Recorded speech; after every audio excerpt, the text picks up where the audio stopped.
India is all set to vote in its penultimate phase of the Lok Sabha elections this week. 5 phases over. The 6th phase will take place on the 25th of May.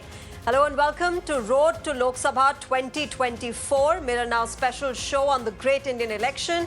I'm Shreya Upadhyaya. Some of the most crucial battles will be fought in phase 6 in Delhi, Haryana, Jammu and Kashmir, Bihar, Uttar Pradesh, West Bengal and Jharkhand. We'll decode the issues and the vote pattern with our panel of guests on the show today. But before that, let's quickly get you an overview of the seats that are going to polls in phase 6. Remember, a lot of crucial battles that will be playing out in phase 6. Let's quickly get you those. Uttar Pradesh has 14 seats going to polls in phase 6. Important battles that are panning out. Haryana has 10 seats.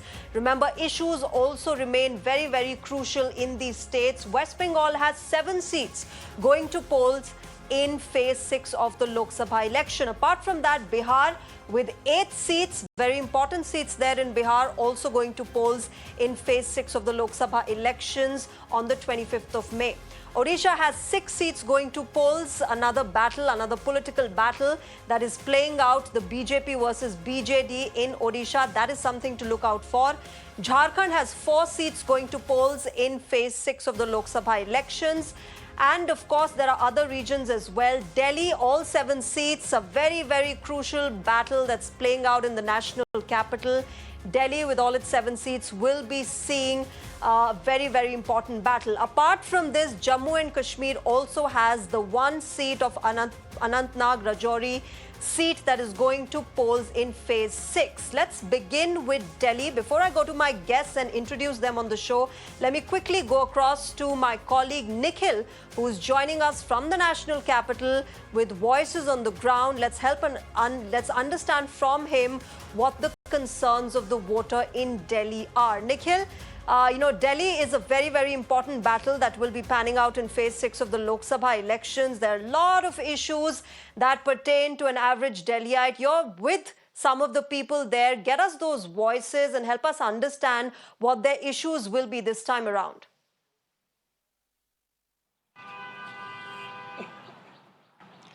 So Shreya, we are currently reporting from the East Delhi constituency. There are 7 of these seats. Currently, all 7 are with the Bharatiya Janata Party, and now 4 of the seats are being fought by Aam Aadmi Party as far as the opposition are concerned, and 3 of the seats is where Congress have provided their candidates for the India Alliance partner. So we need to see as to how many seats BJP is going to retain this time. We are joined by some of the voters of the East Delhi constituency. Remember, on 25th of May, the national capital Delhi is going to cast their vote. We are joined by some of the voters that take their view as to what their opinion is. Renu जी, आपसे शुरू करते हैं। 25 तारीख को Delhi vote डालने वाली है, आप भी एक वोटर हैं। क्या मुद्दे हैं आपके लिए, किसको सोच करके आप वोट डालने जाते हैं? देखिए, मैं भी एक महिला हूँ और इस देश की एक पार्ट हूँ। तो एज ए वोटर मैं ये चाहती हूँ कि देश में एक तो महिला सुरक्षा जो है वो अच्छी रहे, और साथ में महंगाई का मुद्दा भी मैं मानती हूँ, क्योंकि लेडीज़ को किचन से भी वास्ता पड़ता है, तो थोड़ा सा वहाँ पर भी एक कंट्रोल हो। और बहुत सारी चीज़ें हैं, मुद्दे जैसे कि पोल्यूशन लेवल है वो काफ़ी कम रहे, लोग स्वस्थ रहें। तो ये इस टाइप के जो मुद्दे हैं उसको देखकर मैं वोट ज़रूर करूँगी। बिल्कुल, बहुत अच्छी बात ये आपने बोली है। सर, आपके पास मैं आऊँगा। आपके हिसाब से, क्योंकि आप दिल्ली में, मैं मान के चल रहा हूँ कि आप बहुत सालों से होंगे, क्या बदलाव आपको देखने को मिला? 10 साल में आम आदमी पार्टी की सरकार है, हालांकि यहाँ पे जो लोकसभा सीट में काबिज है भारतीय जनता पार्टी, किस तरीके से समीकरण देखते हैं? देखो, मैं चाहता हूँ कि 10 साल से केजरीवाल की सरकार देख ली, कोई काम नहीं है, उल्टा माइनस में जा रहा पूरा दिल्ली। ना सफाई, ना रोडें, ना कूड़ा उठता, ना कोई सुनवाई, किसी चीज़ का कोई काम नहीं। फ्री बिजली पानी से हमारा कोई लेन देन इसलिए नहीं है क्योंकि हम भी चाहते हैं कि अगर 2 पैसा देश के पास इकट्ठा हो रहा है तो वो देश के काम में लगे। हम जहाँ रह रहे हैं, हम अगर अपना घर साफ रखते हैं तो हम चाहते हैं कि हमारी दिल्ली भी साफ हो। अरविंद केजरीवाल यही तो बात कर रहे हैं कि आपने विधानसभा दे दी, लोकसभा 7 की 7 सीटें देखिए, फिर बदलाव देखिए क्या निकल के आता है। नहीं, मतलब सीट देने के बाद बदलाव क्यों? जो 10 साल मिले थे उसी में बदलाव दिखाते थे तो ज़िंदगी भर के लिए वो सेट होते, वो ज़िंदगी भर के लिए दिल्ली को अपना के रखते। उनको जगह ही नहीं मिलती दूसरी और कोई। अगर उनको दिल्ली हमने 10 साल के लिए सौंपी थी तो हमारे को कुछ ऐसा बदलाव दिखाते कि हमारा दूसरा मन ही ना होता कि किसी और को दें। ठीक है, we are going to some other voters as well. आप दिल्ली के नहीं हैं, ये बात ठीक है, आपसे मेरी बात हो रही थी, आप दिल्ली के नहीं हैं, लेकिन जो लोग भी दिल्ली के बाहर के, उनकी बड़ी समस्या ये है कि जो रियल एस्टेट वाला इंडस्ट्री है, अफोर्डेबल प्राइजेस नहीं है। आप चाहे गुड़गांव निकल जाइए, नोएडा निकल जाइए, दिल्ली में तो जगह ही नहीं बची। क्या ये भी एक मुद्दा होना चाहिए या है? होना चाहिए, बिल्कुल होना चाहिए। और क्या क्या इश्यूज हैं जो निकल के आते हैं आपके लिए? नहीं, एक्चुअली मैं तो यहाँ रहता नहीं हूँ, मैं तो बहुत कम रहता हूँ, गाँव में रहता हूँ, तो मैं वहीं पे वोट डालता हूँ, वोटिंग किया है। अच्छा, लेकिन ये सब इश्यूज बरकरार हैं आपके लिए भी? ये तो रहेंगे ही सर। ठीक है। आप बताइए, रोजमर्रा जीवन में आप भी कुछ ना कुछ जॉब वॉब कर रहे होते हैं, आपके लिए क्या इश्यूज निकल के आते हैं? क्या महंगाई है, नहीं है? किस तरीके से आप वोट करेंगे या किस तरीके से लोगों को करना चाहिए? महंगाई तो है सर। महंगाई है बिल्कुल। पर उसके बाद भी मुस्कान अगर बरकरार है तो क्या बुराई है? कुछ बुराई नहीं। Okay, so this is the voice which is coming in from the voters of the East Delhi constituency. So clearly transportation is one of the issue. There is overcrowding as well. Mehengai is another, especially for the women. So these are the couple of things which is being raised by these voters. Now we need to see as to how much difference would the political parties be making once they win all the 7 seats or whatever the number of seats given to them by the voters. Back to you, Shreya. Nikhil, also very important, and I'm glad that she made that point that pollution and environment remains a big concern for the voter in Delhi. And that is something that needs to be looked at when political parties come to voters to campaign and ask them to vote for them. That should be one of the top concerns for voters, especially in the national capital.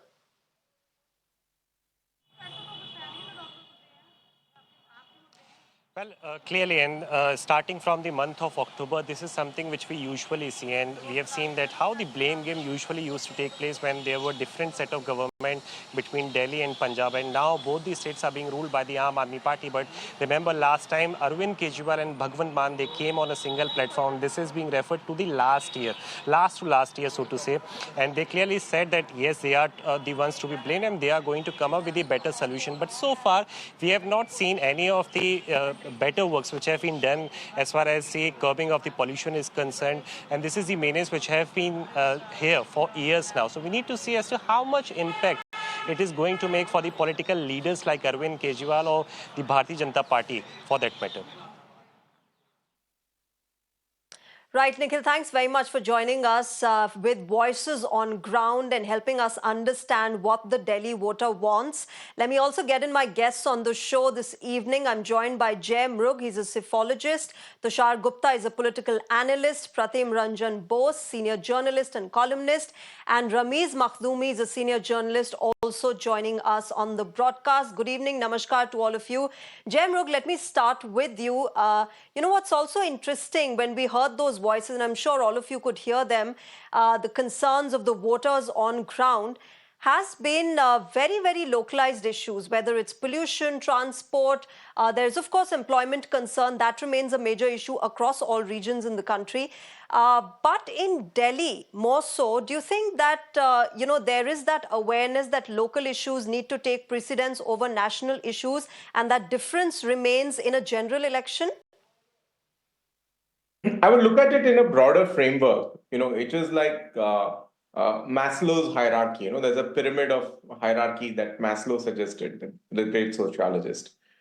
Now, people, even in the democracy, are maturing and moving up the pyramid.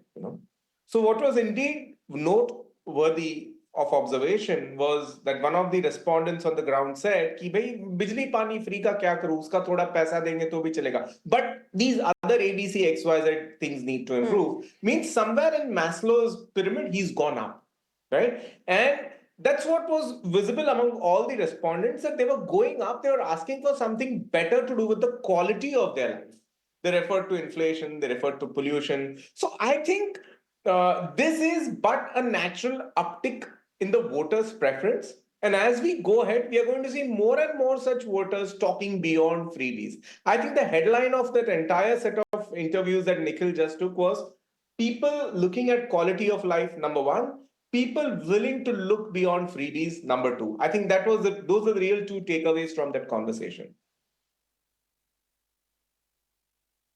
Gupta, let me come to you now. We heard one of the voices not being very happy with the AAP government in Delhi, saying that what will we do? We are not getting the free electricity and water and all of that, and that remains a concern. But as opposed to that, what's the BJP offering at a local level? You've got the BJP candidates going on ground campaigning, but they're talking about national security and other concerns. But at the end of the day, this also matters, doesn't it? The on-ground local concerns of the people.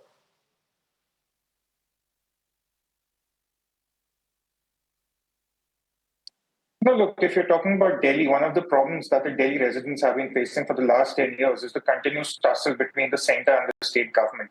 And this tussle has been one side. Arvind Kejriwal, for reasons best known to him, has been too stubborn when it comes to working with the center. We were talking about the infra issues, which one of the people speaking to your report also cited. I'll give you a very simple example, the RRTS, which will be very, very instrumental in decongesting Delhi. We already have the first stretch underway from Delhi to Meerut. A couple of other stretches from Delhi to Panipat and Alwar were coming up, and the sanctions had to be given, the funds had to be released. Who was that one chief minister of the 4 states that was hesitant to release the funds until the Supreme Court nabbed him? It was Arvind Kejriwal. He himself is not interested in Delhi's infrastructure and its expansion, and that is now harming Delhi's prospects. Even if you're talking about the local issues, let's talk about pollution. We all keep talking about pollution every year in the winter months, but nothing has really worked. Aam Aadmi Party has been in power in Punjab for the last 2 years now. This is the 3rd year they're in power. They've not found a solution to stubble burning. Since 2013 until 2022, for a decade almost, they used to claim that this is the doing of the Congress government, this is the doing of the Akali government, we have a solution, we have all the scientific methods. Come 2022, they have done absolutely nothing. So the people also see through. And I'll talk to you about the freebies also, Shreya. Do you know when Arvind Kejriwal took over in 2013, the debt of the Jal board was 20,000 crore rupees, which could have been surfaced if the revenues were increased? Pretty simple.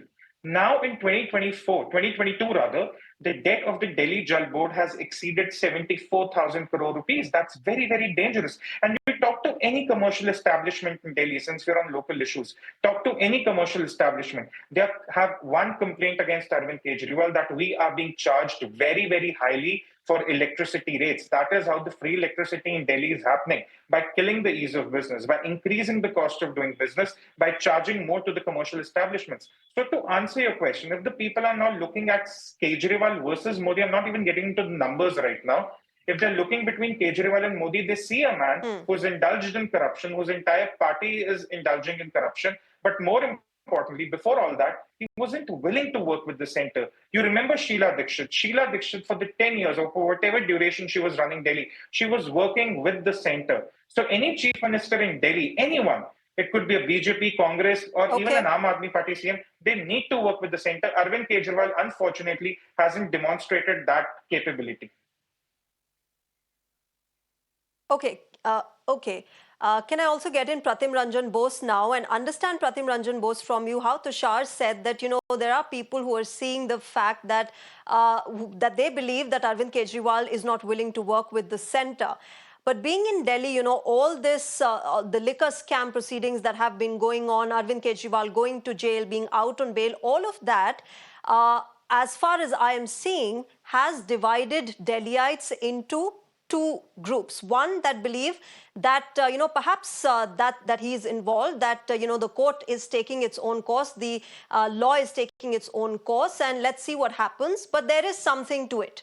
There are others who feel that the BJP is just maligning the Aam Aadmi Party and they're just trying to sort of entangle Arvind Kejriwal in a cobweb. Do you think that all of this and these 2 diametrically opposite sentiments will translate on the 25th of May into votes? How will that translate?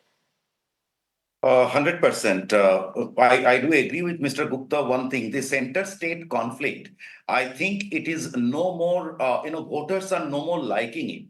I can see that, the states which were known for that, it is no more being appreciated. And secondly, the benefits part was a very large part of Kejriwal government in Delhi.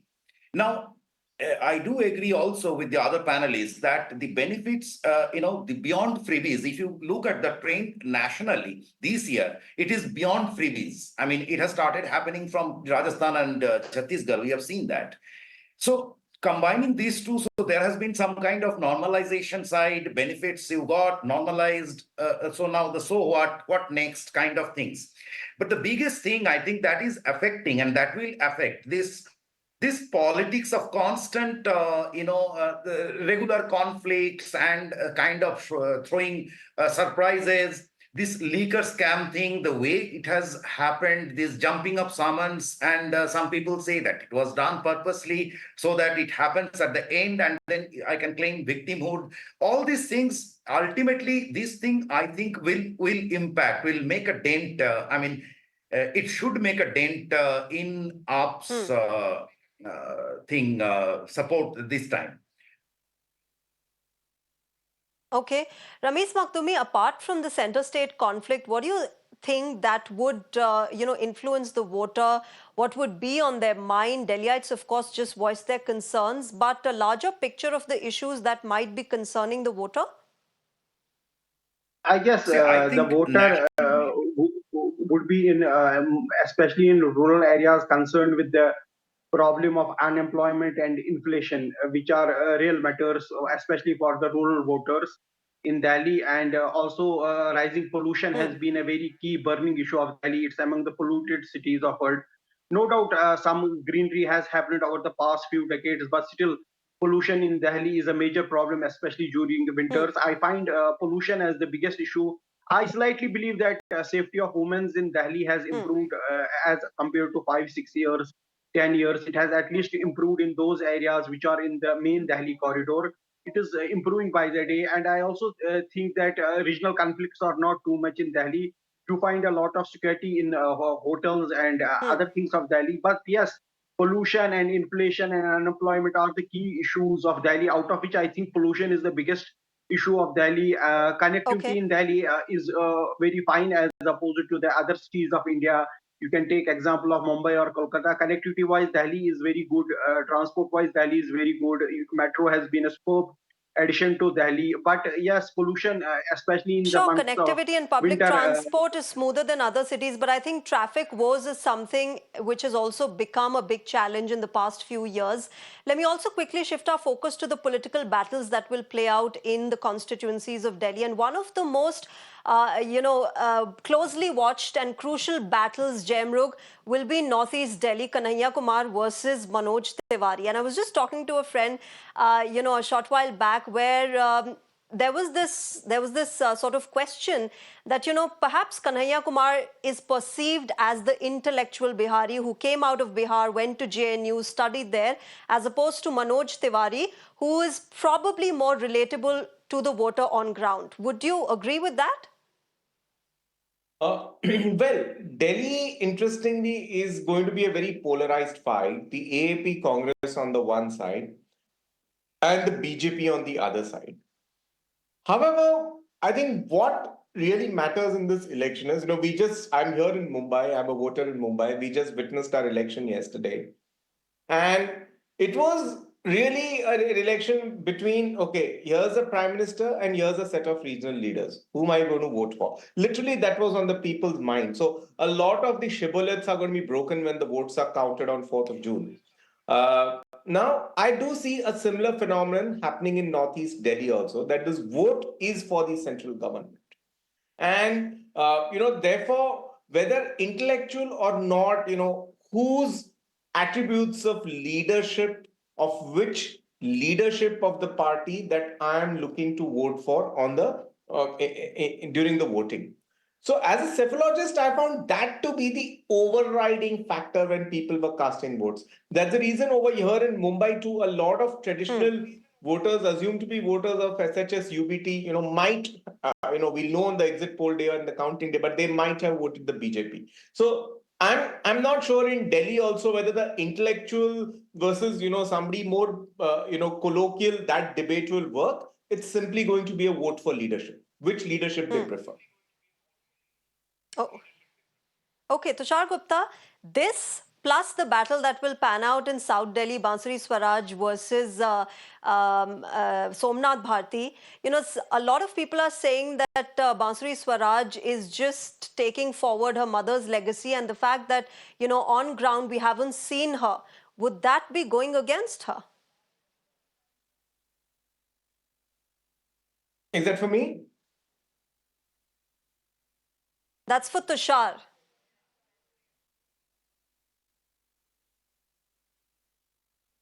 Tushar, are I'm you sorry, able is to that hear me? question for That's for me? you. For me? Yes. Yes, Tushar, it's for you. Okay. All right, all right. We'll try and fix that audio issue with Jay as well as Tushar. But Pratim Ranjan Bose, do you feel that you know this whole perception of carrying a parent's legacy forward versus somebody from the opposition party who's worked on ground, that would probably go against Bansuri Swaraj in the national capital? May not be, because as the other panelists said, that if the votes are, and which it should be, fought on national issues, then it's more of a party loyalty, or a loyalty to a leader, particularly in this case Mr. Modi. So so I don't think that will be a major issue over there, at least no, not at all.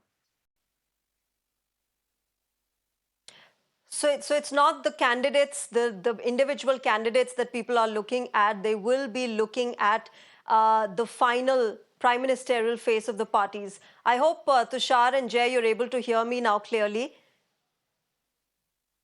All right, one quick last question, Tushar, before I shift to Haryana. The battle that we were talking about, not just in Northeast Delhi, but in South Delhi, where I said that Bansuri Swaraj, is perhaps perceived as somebody who's taking Sushma Swaraj's legacy forward, but people haven't really seen her on ground, as opposed to Somnath Bharti, who has been, of course, low profile for a lot of time, but he's been seen on ground. Do you think that would go against her? Oh, absolutely not. I think what further works in the favor in Bansuri Swaraj, apart from her credentials and apart from her political legacy, is the candidature of Somnath Bharti, because that candidature is so, I know, riddled with a lot of controversies. The party itself is in a disarray right now. You look at the Aam Aadmi Party, since Arvind Kejriwal has come out of jail, they have been enthralled in one controversy or the other. They have just not been able to campaign or send out one clear message, one cohesive message as a party out to the voter. And the voter also sees what's going on with their Rajya Sabha MPs. I mean, imagine in the week when Delhi is choosing their Lok Sabha MPs, the Aam Aadmi Party Rajya Sabha MPs are being beaten up in the CM's residence. So the voter sees it all. And of course, if you compare the credentials of Bansuri Swaraj with Somnath Bharti, I don't think it's a difficult decision for the voter. They are going to go with the BJP and with the Bansuri Swaraj. All right, let me shift our focus now to Haryana, which will, of course, see a lot of crucial battles being fought in phase 6. Jemrug, we've seen farmers' protests, we've seen the wrestlers' issue coming to the fore. How do you think the voter in Haryana will be looking at these Lok Sabha elections? Would that be at the top of their mind when they go out to vote? Well, look, certainly the BJP has attempted its own form of a social coalition building in Haryana. Which was even reflected in the choice of chief ministers lately, right? So they moved to Naib Singh Saini, who is sort of a leader of the group of OBCs. Yeah. Mr. Khattar was sort of neutral. The Congress and the INLD always look like Jat parties. In fact, even the way the agitations and the issues shaped up, both the wrestlers' issues and the farm issues was in a way indirectly, sort of linked more or less to the Jat community. So one thing that's happening in Haryana, one sort of picture is emerging very clearly, that on one side there are Jats, there are people who feel that the constitution, is in trouble and have to be saved, allegedly, and there is another set of people who say, oh no, we are okay with this form of governance, this sort of achievements in government, and so that sort of polarization is clearly seen right now. Which means that the tally of 10 on 10, which was largely built on a political consensus last time, may not be easy to repeat for the BJP, clearly.